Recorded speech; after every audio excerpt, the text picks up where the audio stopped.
નમસ્કાર વિદ્યાર્થી મિત્રો, હું પ્રશાંત પંચાલ આપ સૌનું વર્લ્ડ ઇનબોક્સમાં હાર્દિક સ્વાગત કરું છું. મિત્રો, મોટાભાગની મુખ્ય પરીક્ષામાં વર્ણનાત્મક અંગ્રેજી પૂછાય છે, જેની અંદર વિદ્યાર્થીઓને ખૂબ ઓછા માર્ક્સ આવતા હોય છે અને એની અંદર ડર રહેલો હોય છે. તો આ ડર દૂર કરવા માટે અને એમને વધુમાં વધુ માર્ક્સ મેળવી શકે એ હેતુથી વર્લ્ડ ઇનબોક્સ એકેડમીએ પ્રોજેક્ટ CDE શરૂ કરેલો છે, જેનું નામ છે ક્રેક ડિસ્ક્રિપ્ટિવ ઇંગ્લિશ.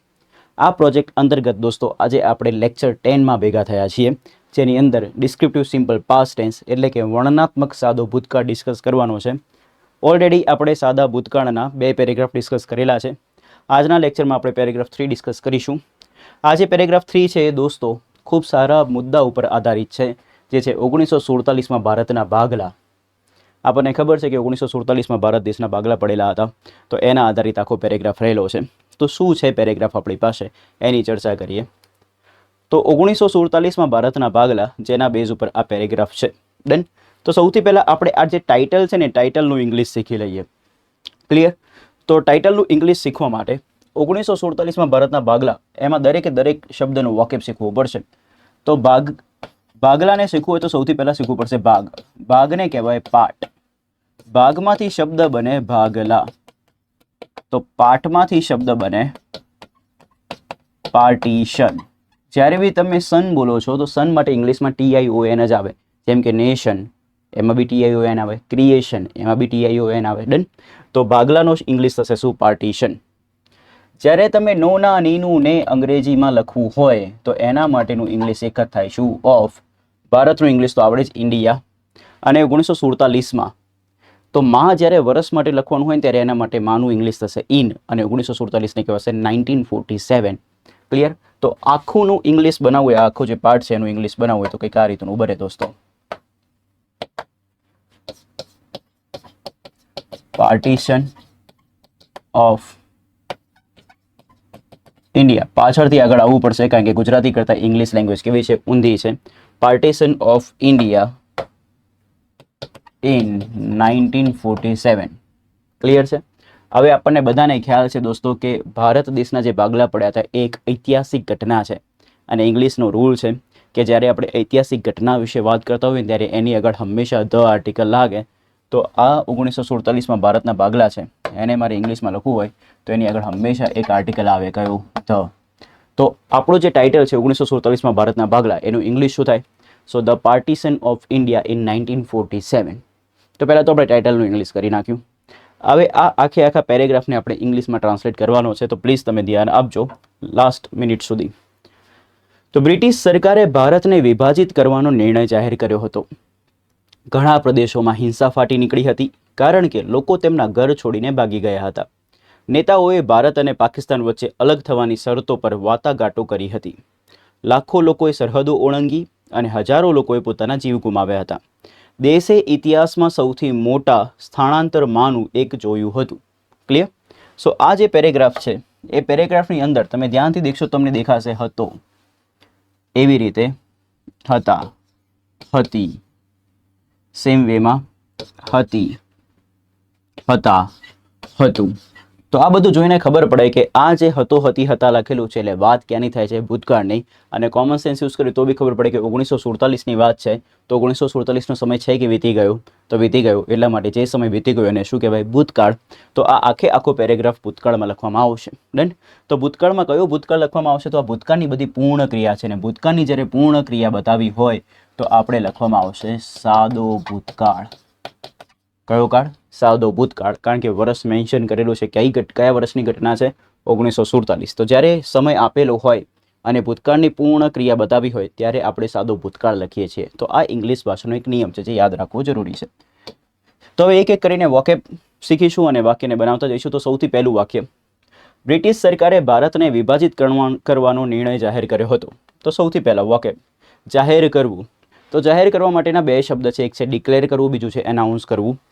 સો ડિક્લેર અને એનાઉન્સ, અને એનું ભૂતકાળનું રૂપ લખવું હોય તો તમને ખબર હશે કે સાદા ભૂતકાળની વાક્યરચના તમારે તૈયાર હોવી જોઈએ. સાદા ભૂતકાળની વાક્યરચનામાં પહેલું શું આવે? કર્તા. દરેકે દરેક વાક્યમાં સૌથી પહેલાં કર્તા જ આવે. એના પછી સાદા ભૂતકાળમાં વાત કરો છો તો ક્રિયાપદનું સાદા ભૂતકાળનું રૂપ લખવું પડે, જેને કહેવાય V2. એના પછી આવે કર્મ અને એના પછી આવે અન્ય શબ્દો. તો આ વાક્ય રચના છે જે તમને યાદ હોવી જોઈએ. આપણે ઓલરેડી અગાઉના લેક્ચરમાં ડિસ્કસ કરેલી છે અને તમે અગાઉના લેક્ચર જોઈને જ આ લેક્ચર જોવા માટે આવ્યા હશો એવી મને આશા છે. તો હવે હું શોર્ટમાં બોલીશ કયું રૂપ? V2 form.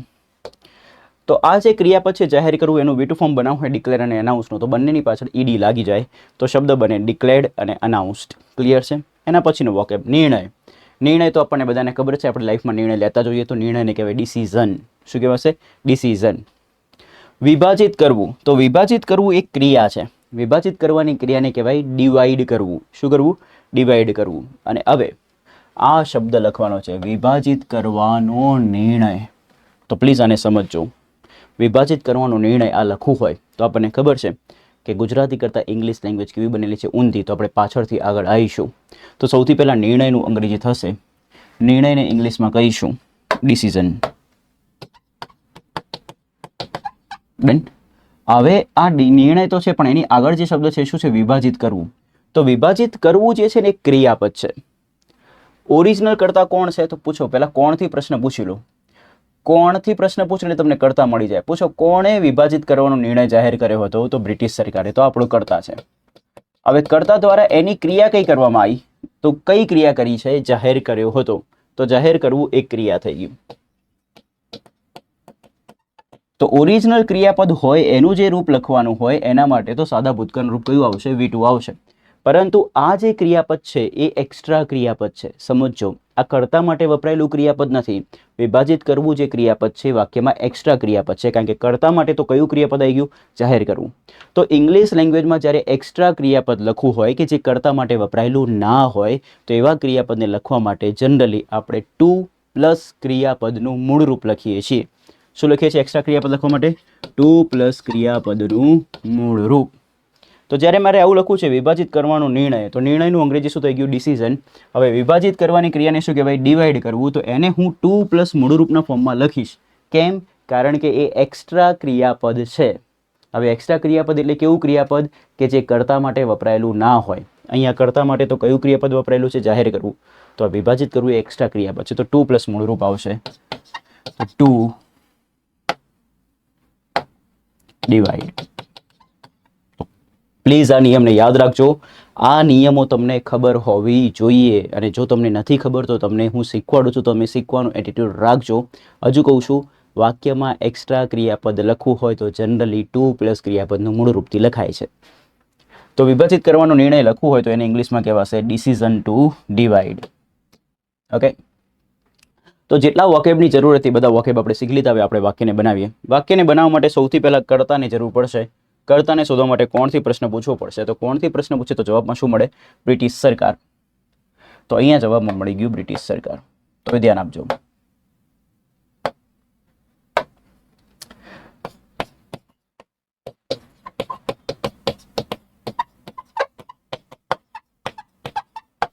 બ્રિટિશ સરકારને ઇંગ્લિશમાં કહેવાય બ્રિટિશ ગવર્મેન્ટ. ગવર્મેન્ટની આગળ હંમેશા કયો આર્ટિકલ લાગશે? The. So the British government. Ready? Okay. બીજા સ્ટેજમાં આવશે ક્રિયાપદ. ક્રિયાપદ કેવું છે? જાહેર કર્યો હતો. તો જાહેર કરવાની ક્રિયાને કહેવાય ડિક્લેર કરવું કાં તો એનાઉન્સ કરવું. તો આપણે ડિક્લેર લખીએ. ઠીક છે? પણ ડિક્લેરનું કયું ફોર્મ લખવાનું? V2, કારણ કે ભૂતકાળની વાત છે. કોઈને ડિક્લેર નથી લખવું તો એ વ્યક્તિ શું લખી શકે? અનાઉન્સ્ડ બી લખી શકે. Ready? So the British government declared or announced. હવે પૂછો કર્મ. શું જાહેર કર્યું હતું? બ્રિટિશ સરકારે શું જાહેર કર્યું હતું? તો આપણા માટે જવાબ બને છે વિભાજિત કરવાનો નિર્ણય જાહેર કર્યો હતો. શું? વિભાજિત કરવાનો નિર્ણય. તો આને મારે ઇંગ્લિશમાં લખવું હોય તો પાછળથી આગળ આવવું પડશે. તો શું બને? Decision to divide.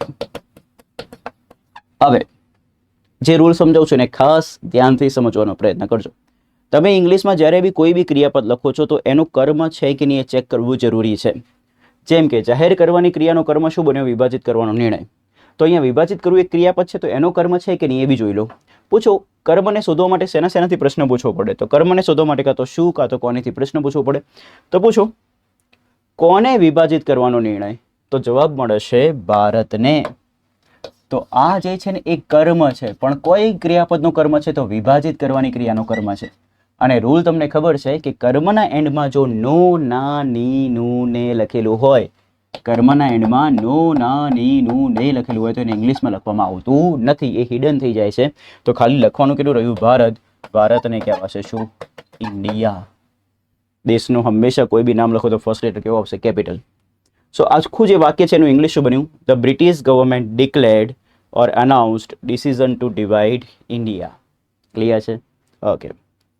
સો આમાં ખૂબ સરસ નિયમ હતો એક્સ્ટ્રા ક્રિયાપદનો, જે તમને સમજાઈ ગયો હશે. ઘણા પ્રદેશોમાં હિંસા ફાટી નીકળી હતી કારણ કે લોકો તેમના ઘર છોડીને ભાગી ગયા હતા. તો આમાં વોકેબ જે જરૂરી છે શીખી લઈએ. તો એક સારો શબ્દ છે હિંસા. હિંસાને કહેવાય વાયોલન્સ. શું કહેવાય? વાયોલન્સ. KGF 2 નામના પિક્ચરમાં એક ડાયલોગ છે, I don't like violence but violence likes me. Clear? તો એ વાયોલન્સ એટલે શું? હિંસા. તો ત્યાંથી બી તમે શીખી શકો છો, મૂવીમાંથી બી. તો હિંસાને ઇંગ્લિશમાં શું કહેવાશે? વાયોલન્સ. વાયોલન્સનું સ્પેલિંગ શું થશે? VIOLENCE. ક્લિયર? નેક્સ્ટ, ફાટી નીકળવું. જ્યારે કોઈ બી વસ્તુ ફાટી નીકળે તો ફાટી નીકળવાની ક્રિયાને કહેવાય ઇરપ્ટ થવું. શું થવું? ઇરપ્ટ. ઇરપ્ટનું સ્પેલિંગ ERUPT. અને એનું ભૂતકાળનું રૂપ લખવું પડશે કારણ કે વાત ભૂતકાળની છે, હતા પરથી ખબર પડે. તો V2 ફોર્મ બને ઇરપ્ટેડ. રેડી? ઓકે. ઘણા પ્રદેશો. તો ધ્યાનથી દેખજો, પ્રદેશો જે છે નામ છે, પ્રદેશો કેવા? ઘણા. તો એનું વિશેષણ છે. વિના કેવી લખાય? સીધે સીધી. તો ઘણા પ્રદેશોને ઇંગ્લિશમાં લખવું હોય તો લખાશે ઘણાનું ઇંગ્લિશ થાય મેની. પ્રદેશોના બે ઇંગ્લિશ છે, એક છે રિજિયન્સ, બીજું છે એરિયાઝ. તો તમારે બંને રીતે લખાય. ઘણા પ્રદેશોને લખવું હોય તો મેની રિજિયન્સ ઓર મેની એરિયાઝ. કારણ કે. કારણ કે માટે એક શબ્દ તમને આવડતો જ હોય, તમને ખબર છે શું? બીકોઝ. પણ એક નવો શબ્દ શીખો, એઝ. તો બીકોઝ અથવા એઝ. તો કારણ કે માટે લખી શકાય. છોડીને ભાગી જવું. આ એક સારો શબ્દ છે. જ્યારે કોઈ બી વસ્તુ કાં તો કોઈ બી વ્યક્તિ કોઈને છોડીને જતી રહે તો છોડીને ભાગી જવાની ક્રિયાને કહેવાય ફ્લી. શું કહેવાય? ફ્લી. ફ્લીનો સ્પેલિંગ FLEE. આ નવો શબ્દ છે તમારા માટે, પ્લીઝ તૈયાર કરી નાખજો. છોડીને ભાગી જવું તો FLEE. ક્લિયર? હવે આપણે ભૂતકાળનું રૂપ લખવાનું છે તો ફ્લીનું ભૂતકાળનું રૂપ થશે ફ્લેડ. ફ્લેડનો સ્પેલિંગ થશે FLED. વન્સ અગેન શું બનશે? FLED. નેક્સ્ટ, તેમના ઘર. હવે પ્રશ્ન છે કોના ઘર? તેમના. તો લોકો તેમના ઘર છોડીને ભાગી ગયા હતા. તો લોકો માટે તેમના શબ્દ છે. તો તેમના જ્યારે બહુવચનને દર્શાવતું હોય ત્યારે તેમના, તેમનું, તેઓનું, તેઓના, આ બધા જ શબ્દનું ઇંગ્લિશ એક જ શબ્દ બને અને એ શબ્દ બને ધેર. શું બને? ધેર. તો તેમના ઘર. હવે લાખો લોકો જે હતા, ઘર હજારો લોકો હતા, લોકોની વાત છે. લોકો બહુવચન છે તો એમના ઘર બી બહુવચનમાં લખવામાં આવશે. એટલે ધેર હોમ નહીં, ધેર હોમ્સ. ઠીક છે? તો તમારે ભાવને સમજવાનો. અહીંયા ઘર લખેલું છે એટલે હોમ આવે એવું નહીં. તેમના ઘર. તો લોકોના ઘરોની વાત છે તો બાય ડિફોલ્ટ પાછળ શું આવશે? હોમ્સ આવશે. સો ધેર હોમ્સ. સો પ્લીઝ ધ્યાન આપજો. જેટલા બી જરૂરી વાક્ય બધા શીખી લીધા છે. હવે આપણે આ વાક્યને બનાવીશું. તો ધ્યાનથી દેખજો. સૌથી પહેલાં આ જે વાક્ય બનાવવાનું છે એમાં કયો પાર્ટ લખવો પડશે? તો સૌથી પહેલાં આ પાર્ટ લખવો પડશે. યસ ઓર નો? એના પછી આ કારણ કે વાળો પાર્ટ લખીશું અને પછી આ પાર્ટ લખવો પડશે. તો આ વાક્યને બેઝિકલી આપણે 3 પાર્ટમાં તોડી નાખેલું છે. તો સૌથી પહેલાં પહેલો પાર્ટ, પછી કારણ કે વાળો પાર્ટ, પછી ત્રીજો પાર્ટ. તો ઘણા પ્રદેશોમાં હિંસા ફાટી નીકળી હતી. કરતા શોધવા માટે સૌથી પહેલાં કરતા લખવો પડશે. તો કર્તાને શોધવા માટે શેનાથી પ્રશ્ન પૂછવો પડશે? કોણથી. પૂછો કોણ ફાટી નીકળ્યું હતું? તો હિંસા. તો કર્તા મળી ગયો. હિંસાને કહેવાશે શું? વાયોલન્સ. ક્લિયર? તો કર્તા મળી ગયો. હવે ક્રિયાપદ લખવું પડશે. હિંસાએ કઈ ક્રિયા કરી? તો ફાટી નીકળવાની. ફાટી નીકળવાની ક્રિયાને કહેવાય ઇરપ્ટ થવું, ને ઇરપ્ટનું V2 ફોર્મ થશે ઇરપ્ટેડ. તો વાયોલન્સ ઇરપ્ટેડ. રેડી? હવે અન્ય શબ્દો. ઘણા પ્રદેશોમાં. તો માનું ઇંગ્લિશ થશે ઇન અને ઘણા પ્રદેશોને લખાશે મેની એરિયાસ. એરિયાસ ના લખો તો બીજું શું લખાય? રિજિયન્સ. કારણ કે. કારણ કે નું અંગ્રેજી થશે એઝ અથવા બીકોઝ. તો આપણે એઝ લખી નાખીએ નવો શબ્દ. Violence erupted in many areas as લોકો તેમના ઘર છોડીને ભાગી ગયા હતા. તો કરતા શોધવું પડશે. પૂછો કોણ છોડીને ભાગી ગયું હતું? તો લોકો. લોકો માટે ઇંગ્લિશ થશે પીપલ. હવે પીપલે કઈ ક્રિયા કરી હતી? તો છોડીને ભાગી જવાની. તો છોડીને ભાગી જવાની ક્રિયાને શું કહેવાય? ફ્લી. એનું ભૂતકાળનું રૂપ શું થશે? ફ્લેડ. તો પીપલ ફ્લેડ. હવે કર્મ માટે પ્રશ્ન પૂછો શું છોડીને ભાગી ગયા હતા? તો તેમના ઘર. તેમના ઘર એટલે શબ્દ બને શું? Their homes. તો આખું વાક્ય રેડી થઈ ગયું. શું? Violence erupted in many areas as people fled their homes. Clear? So આખું વાક્ય આપણે ફ્રેમ કરી દીધું છે. આ બધા વોકેબ કામના છે, તો તમે એને તૈયાર કરી નાખજો. ખૂબ સારો શબ્દ તો શું? છોડીને ભાગી જવું. છોડીને ભાગી જવાની ક્રિયાને શું કહેવાય? ફ્લી. એનું ભૂતકાળનું રૂપ શું થાય? ફ્લેડ. એના પછીનું વાક્ય, નેતાઓએ ભારત અને પાકિસ્તાન વચ્ચે અલગ થવાની શરતો પર વાટાઘાટો કરી હતી. ઓકે, તો વોકેબ શીખી લઈએ પહેલાં તો. નેતાઓને કહેવાશે લીડર્સ. ક્લિયર? હવે હતી પરથી ખબર પડી કે વાત ભૂતકાળની છે. ક્રિયા કઈ છે? વાટાઘાટો કરવી. તો વાટાઘાટો કરવાની ક્રિયાને કહેવાય નેગોશિએટ કરવું. શું કરવું? નેગોશિએટ. અને નેગોશિએટનું ભૂતકાળનું રૂપ થશે નેગોશિએટેડ. પાછળ ડી લાગી જશે. ક્લિયર? ઓકે. શરતો. શરતને તો આપણને ખબર જ છે, દરેક જગ્યાએ આપણે શરતો બોલતા બી હોય છે, સમજતા બી હોય છે. Terms and condition apply. તો ટર્મ્સ જે છે ને એને જ કહેવાય શરતો. તો શરતો એટલે ટર્મ્સ. અલગ થવું. આ અલગ થવું એક ક્રિયા છે. અહીંયા દેખો, અલગ થવાની શરતો. તો અલગ થવું એક ક્રિયાપદ છે. જ્યારે ક્રિયાપદ હોય ત્યારે અલગ થવાની ક્રિયાને કહેવાય સેપરેટ થવું. શું થવું?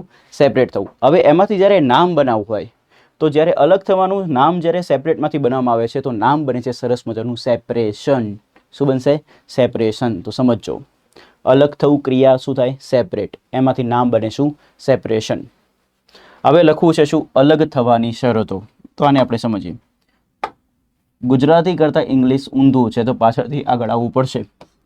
શરતોને ઇંગ્લિશમાં કહેવાશે શું? ટર્મ્સ. નો નાનીનું અંગ્રેજી થશે શું? ઓફ. અને અલગ થવાનું નામની રીતે લખવું હોય તો શું લખાશે? સેપરેશન. તો અલગ થવાની શરતોને શું લખાય? Terms of separation. તો ગમે તેની શરતો કે અલગ થવાની છે, તો અલગ થવાની છે. તો ઇંગ્લિશનો નિયમ બતાવું. જ્યારે અહીંયા નામ હોય, અહીંયા ઓફ હોય, પાછું અહીંયા નામ આવે, ત્યારે પહેલા નામની આગળ જનરલી ધ આર્ટિકલ લાગતો હોય છે. તો આખું ઇંગ્લિશ શું બને? The terms of separation. Ready? તો યાદ રાખજો, ટર્મ્સ ઓફ સેપરેશન. આગળ કયું આર્ટિકલ લગાવીશું? ધ. કારણ કે નિશ્ચિત થાય છે. વચ્ચે. તો જ્યારે અહીંયા વચ્ચે લખેલું છે, હવે વચ્ચે કોની કોની વચ્ચે? તો ભારત અને પાકિસ્તાન વચ્ચે. તો જ્યારે બેની વચ્ચેની વાત હોય ને, તો એના માટે શબ્દ આવે બિટવીન. બે કરતાં વધુની વચ્ચેની વાત હોય તો એના માટે શબ્દ આવે અમોંગ. ક્લિયર? તો વચ્ચે માટે આવશે અહીંયા બિટવીન, કારણ કે બેની વાત છે. તો ચલો, સરસ મજાનો વાક્ય આપણે શીખી લીધા. હવે આપણે વાક્યને બનાવીએ. વાક્યને બનાવવું તો સૌથી પહેલાં કર્તાની જરૂર પડે. કર્તા માટે પ્રશ્ન પૂછો કોણથી. પૂછો કોણે વાટાઘાટો કરી હતી? તો ખબર છે લીડર્સે. નેતાઓ હોય તો લીડર્સ. બીજા સ્ટેજમાં આવશે ક્રિયાપદ. ક્રિયાપદ કેવું છે? વાટાઘાટો કરી હતી, એટલે કે નેગોશિએટ કર્યું હતું. તો અહીંયા શબ્દ બનશે નેગોશિએટેડ. ક્લિયર? હવે પૂછું, લીડર્સ નેગોશિએટેડ એટલે કે લીડર્સે વાટાઘાટો કરી હતી. હવે કોના વિશે વાટાઘાટો કરી હતી? તો કોના પર વાટાઘાટો કરી હતી, કાં તો કોના વિશે વાટાઘાટો કરી હતી, કાં તો શું વાટાઘાટો કરી હતી? તો ખબર પડી કે શું ભારત અને પાકિસ્તાન વચ્ચે અલગ થવાની શરતો પર વાટાઘાટો કરી હતી. તો બેઝિકલી અલગ થવાની શરતો પર. ક્લિયર? નેગોશિએટ જેના પર થતું હોય તો એના માટે પરનું અંગ્રેજી લખવાની જરૂર હોતી નથી. સીધે સીધું તમે જેના પર કરો છો એ વસ્તુ લખવામાં આવશે. તો કોના પર થઈ? અલગ થવાની શરતો પર. તો ખાલી સીધું લખવાનું શું? અલગ થવાની શરતો. પરનું ઇંગ્લિશ કરવાની જરૂર નથી. તો અલગ થવાની શરતોનું ઇંગ્લિશ થશે શું? The terms of separation. બાકી રહેલા શબ્દો ભારત અને પાકિસ્તાન વચ્ચે. તો વચ્ચેની ઇંગ્લિશમાં શું કહેવાશે? બિટવીન. તો પાછળથી આગળ આવ્યા તો પહેલા લખ્યું બિટવીન. હવે રૂલ તમને સમજાવું. ભારત અને પાકિસ્તાન આ બંને શેનાથી જોડાયેલા છે? અનેથી. તો અનેનો નિયમ તમને ખ્યાલ હોવો જોઈએ કે અનેની પહેલા વાળો પાર્ટ પહેલા આવે ને અનેની પછી વાળો પાર્ટ પછી આવે. તો પાકિસ્તાન એન્ડ ઇન્ડિયા એવું ના લખાય. શું લખવું પડે? India and Pakistan.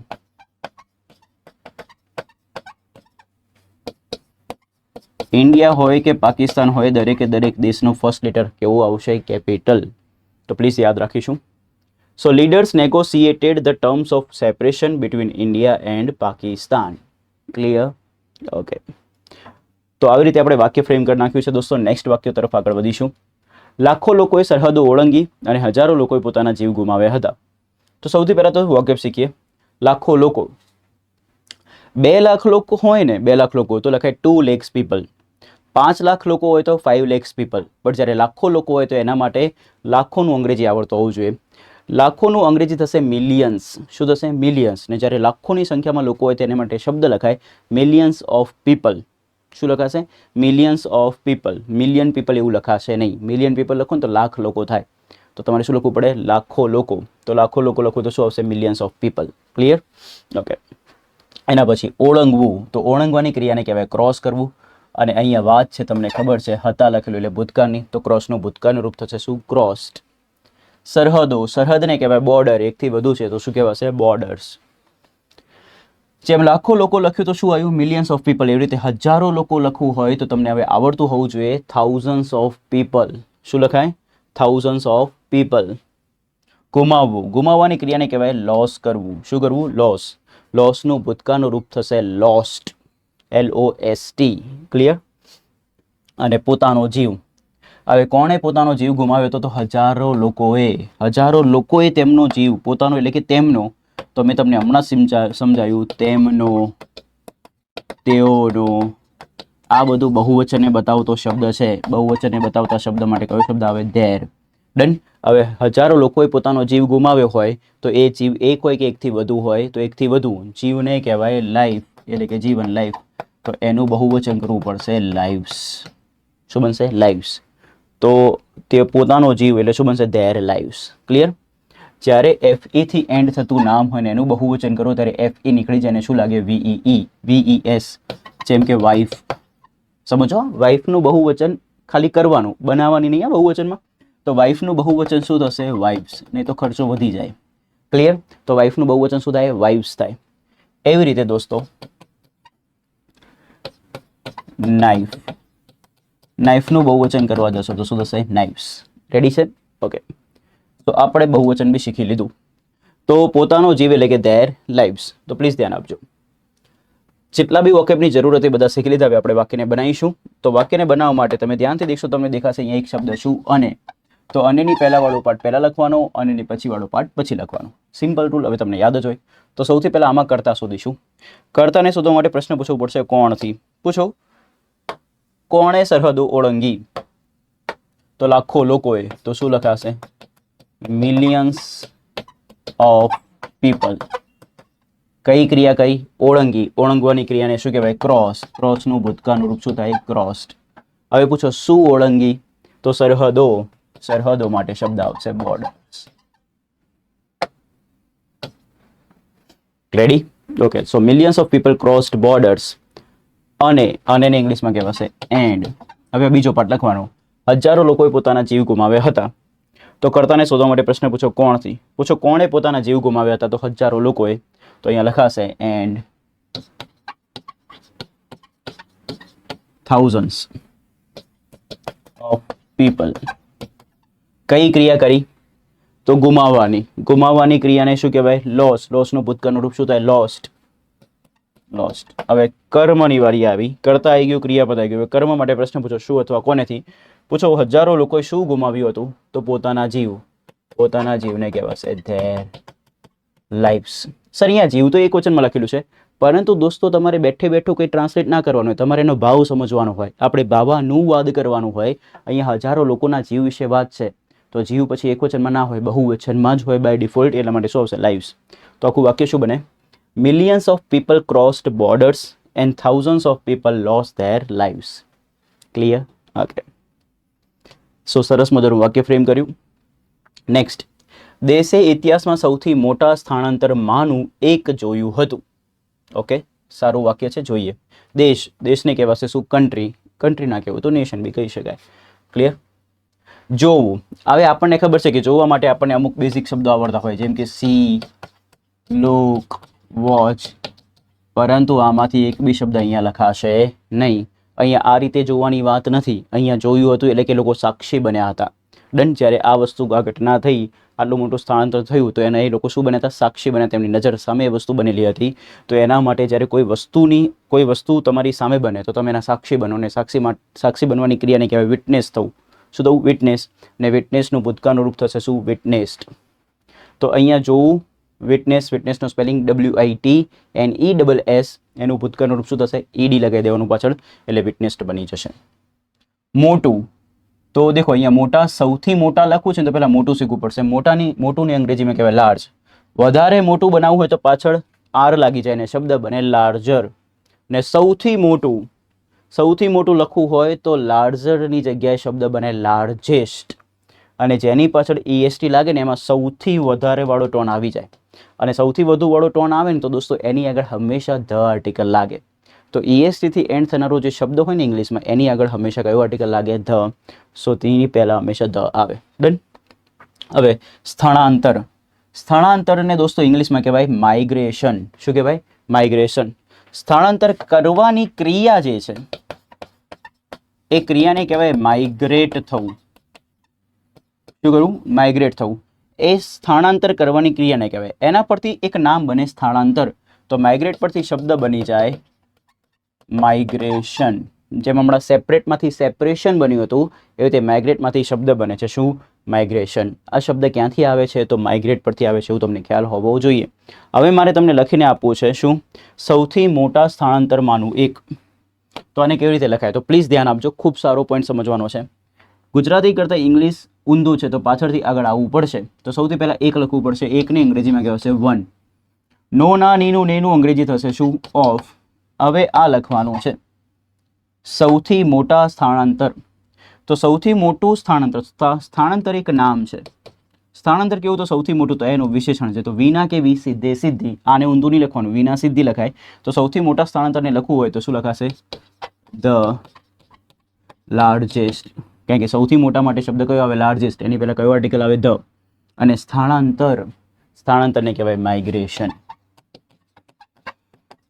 પરંતુ ઇંગ્લિશ લેંગ્વેજનો નિયમ, જ્યારે તમે આગળ વન ઓફ લગાવો છો ત્યારે આગળ એકની વાત કરો છો તો એકમાંથી એકની વાત ના થાય, ઘણા બધામાંથી એકની વાત થાય. એટલા માટે અહીંયા વન ઓફ જો આવે ને તો પાછળ જે લખેલું નામ હોય ઇંગ્લિશમાં એ હંમેશા પ્લુરલ જ આવે.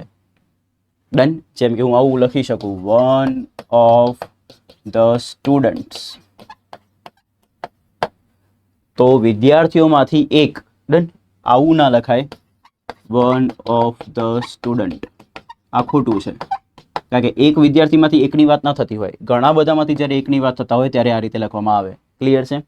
તો દોસ્તો કયો શબ્દ સાચું? આ સાચું. તો જ્યારે વન ઓફ આવે એટલે પાછળ બાય ડિફોલ્ટ કેવું નામ આવે? પ્લુરલ નામ જ આવે. આવું બાય ડિફોલ્ટ તમે યાદ રાખજો, ઇંગ્લિશનો નિયમ છે. તો અહીંયા માઇગ્રેશન આવશે કે માઇગ્રેશન્સ આવશે? તો માઇગ્રેશન્સ આવશે, કારણ કે આગળ શું આવી ગયું છે? One of. તો શું બને? One of the largest migrations. Clear છે? સો જેટલા બી જરૂરી વોકેબ હતા બધા આપણે શીખી લીધા.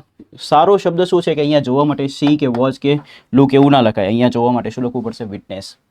તો પૂછો કોણે જોયું હતું? તો દે છે. કોણથી પ્રશ્ન પૂછ્યો એટલે જવાબ મળી જાય કરતા. તો અહીંયા લખવું પડશે કન્ટ્રી. કઈ ક્રિયા કરી હતી? તો જોયું હતું. તો ભૂતકાળનું વાક્ય છે તો વિટનેસનું ભૂતકાળનું રૂપ થશે શું? વિટનેસ્ડ. તો કન્ટ્રી વિટનેસ્ડ. હવે પૂછો કર્મ માટે પ્રશ્ન. કર્મને શોધવો તો પ્રશ્ન પૂછવાનો શું અથવા કોનેથી? જો પૂછો શું જોયું હતું? તો સૌથી મોટા સ્થળાંતરમાંનું એક. તો હવે આ પાર્ટ લખવો છે તો તમને લખતા આવડે છે, મેં તમને શીખવાડી દીધો છે દોસ્તો. શું બનશે? પાછળથી આગળ આવીશું. One of the largest migration કે માઇગ્રેશન્સ? માઇગ્રેશન્સ, કારણ કે આગળ વન ઓફ આવે તો પાછળ પ્લુરલ જ આવે. હવે વધ્યા જે શબ્દ છે એને કહેવાય અન્ય શબ્દો. તો ઇતિહાસમાં. તો માનું ઇંગ્લિશ થશે ઇન, અને ઇતિહાસ તો તમને આવડતો છે. ઇતિહાસને અંગ્રેજીમાં કહેવાય શું? History. This is small h. Ready છે? ઓકે. તો આખું વાક્ય શું બન્યું? Country witnessed one of the largest migrations in history. So friends, સરસ મજાનો પેરેગ્રાફ હતો જેને આપણે બનાવી દીધો, ઇંગ્લિશ લેંગ્વેજમાં કન્વર્ટ કરી દીધો. ઠીક છે? 1947માં ભારતના જે ભાગલા હતા એના બેઝ ઉપર પેરેગ્રાફ હતો. તમારે ખાલી આ પ્રોજેક્ટ સીડીથી ખાલી ઇંગ્લિશ જ ઇમ્પ્રૂવ નથી થતું, ઇંગ્લિશની સાથે સાથે તમારું જીએસ બી પાવરફુલ બનશે. એની ગણતરીથી જ આપણે દોસ્તો આવા બધા પેરેગ્રાફ લઈને આવીએ છીએ કે જેથી તમને જીએસમાં લખવામાં બી મદદરૂપ થાય. સો આ સેશનની અંદર આપણે સિમ્પલ પાસ્ટ ટેન્સનો પેરેગ્રાફ 3 ડિસ્કસ કર્યો જે 1947માં ભારતના ભાગલાના ઉપર આધારિત હતો. આઈ હોપ તમને આ લેક્ચરમાં બહુ મજા આવી હશે, તમને ઘણું બધું જાણવા મળ્યું હશે, ઘણા એવા નિયમો જાણવા મળ્યા હશે કે જે તમને ખબર ન હતી. ક્લિયર? તો નેક્સ્ટ લેક્ચરમાં મળીશું વધુ નવા નિયમો સાથે, વધુ નવા વોકેબો સાથે. તો ત્યાર સુધી તમે અત્યાર સુધી મેં જે 10 લેક્ચર લીધેલા છે એ તમે કદાચ ના જોયા હોય તો તમે 1 બાય 1 કરીને 10 લેક્ચર્સ જોઈ લો. ઠીક છે? જેમાં ઘણા બધા નિયમો મેં તમને સમજાવેલા છે. નેક્સ્ટ લેક્ચરમાં સિમ્પલ પાસ્ટ ટેન્સનો પેરેગ્રાફ 4 ડિસ્કસ કરવાનો રહેશે. તો તમે એ ડિસ્કસ કરતાં પહેલાં એની વાક્યરચના પ્લસ સાદા ભૂતકાળના રૂપો તમે તૈયાર કરીને બેસશો તો તમને બહુ મજા આવશે દોસ્તો. મેક્સિમમ લાઇક, શેર અને કમેન્ટ કરો. કમેન્ટ કરજો દોસ્તો, કારણ કે મને આઈડિયા આવશે કે તમારા જે ડાઉટ છે એ ડાઉટમાં તમને કઈ રીતની પ્રોબ્લેમ ક્રિએટ થાય છે. તમને સ્ટડી જ્યારે હું કરાવું છું તો ટીચિંગના ટાઈમે તમને કયા ડાઉટ આવે છે તો તમે ડાઉટ બી નીચે લખી શકો છો. હું તમને ડેફિનેટલી રિપ્લાય કરીશ. ઠીક છે. બાકી તમને સેશન કેવું લાગે છે, તમને મજા આવે છે તો તમે કમેન્ટ કરીને મને જણાવજો. મળીએ નેક્સ્ટ લેક્ચરમાં. જય હિન્દ, જય ભારત.